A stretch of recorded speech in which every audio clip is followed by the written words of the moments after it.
안녕하세요. 핵 보유가 왜 중요하냐면요. 핵 보유를 하고 있는 나라를 강대국은 전쟁을 벌일 수가 없습니다. 역사적으로 보면 그래요.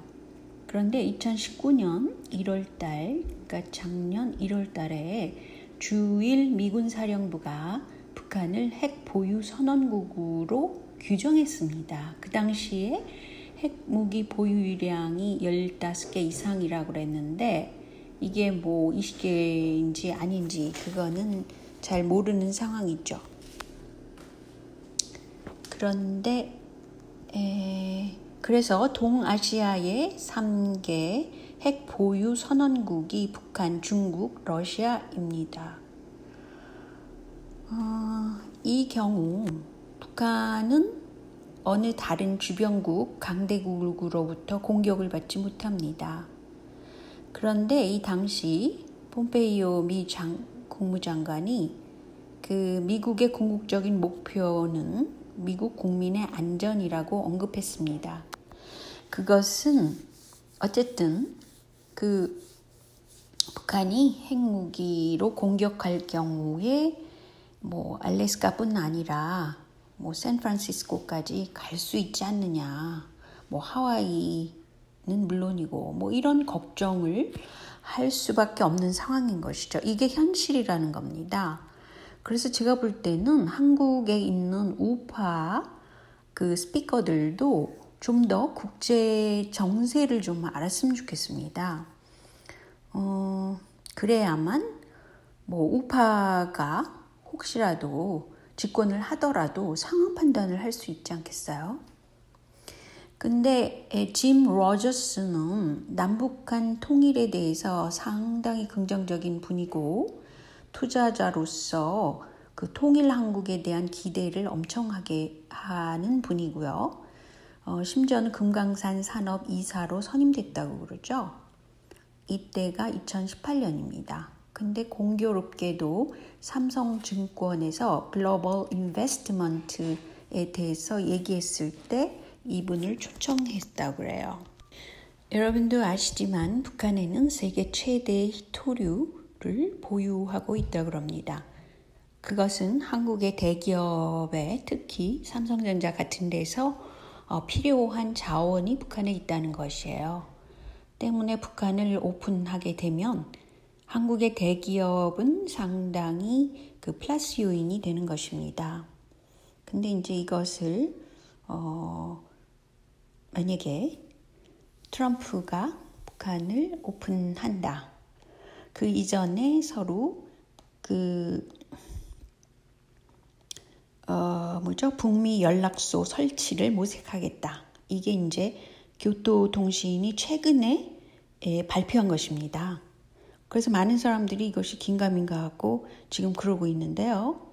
북미 연락소를 설치한다는 것을 모색하겠다라는 것은 그만큼 관계가 좋다는 거예요. 근데 왜 관계가 이렇게 좋으냐면요. 세계화 세력의 입장에서는 북한을 오픈하는 게 나아요. 플러스 요인이 상당히 많습니다. 때문에 현실적으로 스웨덴도 북한의 핵무기 보유를 인정했습니다. 그래서 전 세계가 지금 북한을 오픈시켜야 된다는 쪽으로 가고 있어요. 그런데 한국의 우파 스피커들은 그냥 과거에 매달려서 살고 계십니다.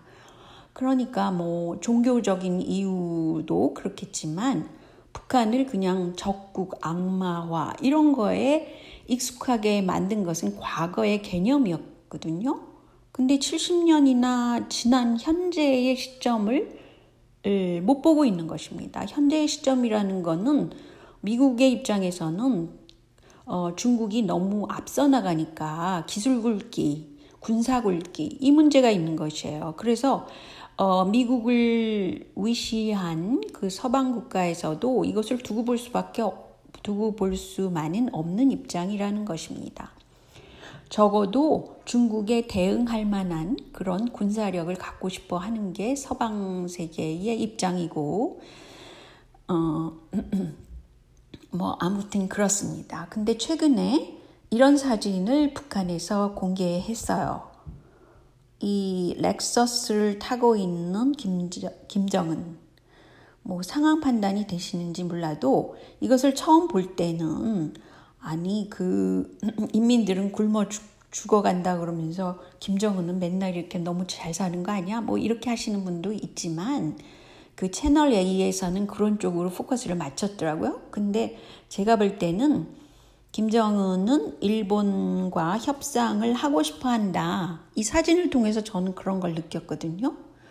어차피 이 북한으로서는 협상력을 자꾸 길러야 되는 거죠. 그게 이제 가능하다면 말이죠. 그런데 오늘자 뉴스에 갑자기 이런 것을 미국 방송이죠. 미국의 소리가 발표를 했습니다. 북한이 한국의 인구 밀집 지역 범위에 포를 6,000개를 유지하고 있다. 한국은 재래식 포 사격 시 20만 명 사상자가 날 수 있다.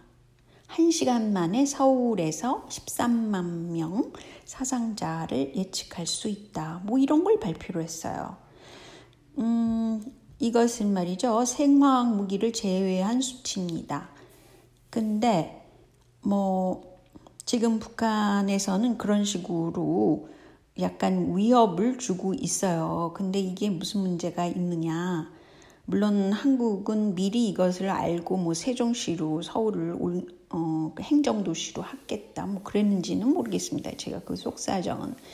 그런데 현실적으로 놓고 볼 때 그 Voice of America, 이 미국의 소리라는 것은 상당히 전략적인 내용을 알리고 있는 중이에요. 그러니까 뭘 오늘 알렸습니까? 북한이 이렇게 실질적으로 위협을 주고 있다.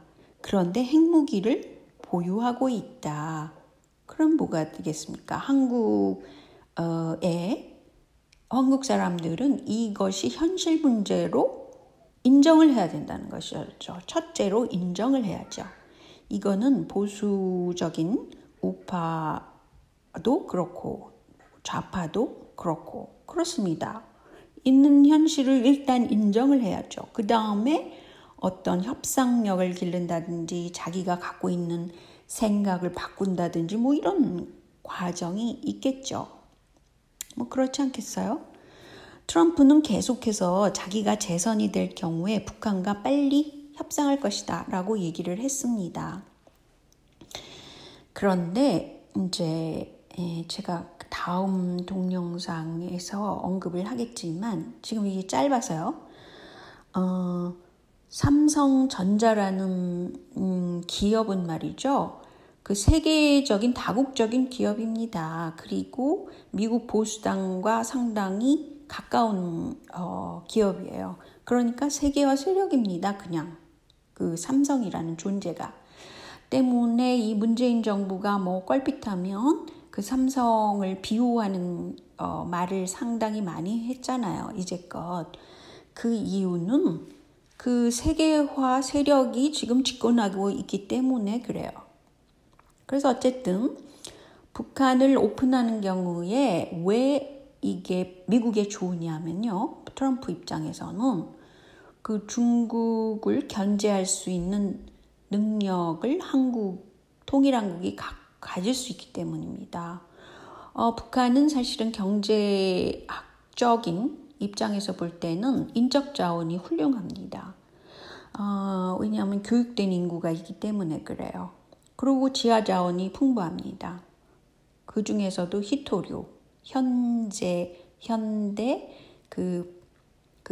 전자 산업이 관심을 갖고 있는 그 희토류가 북한에 있는 것입니다. 때문에 만약에 통일한국이 된다, 그러면 보수 쪽에서는 오히려 환영해야 돼요. 통일한국이 굉장히 잘 살게 되고 대중국전을 할 때 통일한국이 굉장히 중요한 역할을 하게 됩니다. 왜냐하면 남쪽은 기술적으로 상당히 높은 수준에 와 있어요, 현재. 그렇기 때문에 트럼프가 G7에 플러스로 해서 하나, 플러스 원 해서 끼워주려고 자꾸 그러는 거예요. 그것은 기술력으로 보자면 사실은 캐나다보다도 더 우수한 기술력을 갖고 있죠, 한국이. 그래서 만약에 문재인 정부가 친중 정부라서 중국하고 합쳐져서 뭐 기술을 그쪽으로 보낸다 했다가는 미국 쪽에서도 이거 큰일이라고 생각하죠. 왜냐하면 미국이 강한 건 뭐겠어요? 군사력이란 말이죠. 군사적인 기술력은 그 산업의 기술력과 연관돼 있잖아요. 그렇기 때문에 중국의 군사력이 상당히 빠르게 지금 올라오고 있기 때문에 그 서방 연합 세력인 미영 이 세력이 가만둘 수는 없는 걸 수도 있어요. 제가 볼 때는 그렇습니다. 그래서 트럼프가 자꾸 북한을 오픈하려고 그런 거예요. 그리고 남한에는 지나치게 그 이념적 과거에 그 고착된 생각을 하는 사람들이 많기 때문에 이념적 갈등이 아주 심한 곳이에요. 그렇죠? 그래서 오히려 북한은 생각을 하나로 결집시킬 수가 있고 그 모든 것을 빠르게 진행될 수가 있어요. 사실은 북한은. 왜냐하면 탑다운 방식으로 그냥 위에서 아래로 그냥 얘기를 하면 끝인 거잖아요. 때문에 트럼프나 무슨 트럼프의 브레인적인 그런 사람들 입장에서는 이렇게 시끄러운 남한의 이념 공방보다는 북한을 빨리 오픈해가지고 어떻게 세계화 세력으로 만드는 뭐 전 세계가 지금 다 전자 산업을 통해서 세계화를 빠르게 진행하고 있잖아요. 그러니까 북한이 필요한 것이죠. 만약에 북한을 계속해서 놔둔다, 또 친중 정부 문재인을 남쪽에다 둔다, 이것은 별로 득될 게 없다고 생각하는 거라고 저는 보고 있습니다. 그래서 이렇게 교토정신이 이런 것을 보도한 것이라고 생각하고 있어요. 그 북미 연락사무소라는 것은 외교사에 아주 기초가 될 수 있는 겁니다. 그러니까 거의 그 영사관을 주는 거나 마찬가지죠.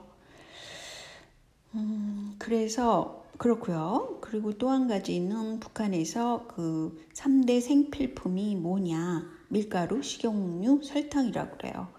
근데 지난번에 보니까 북한에서는 밀가루를 많이 수입해서 비축을 해뒀더라고요.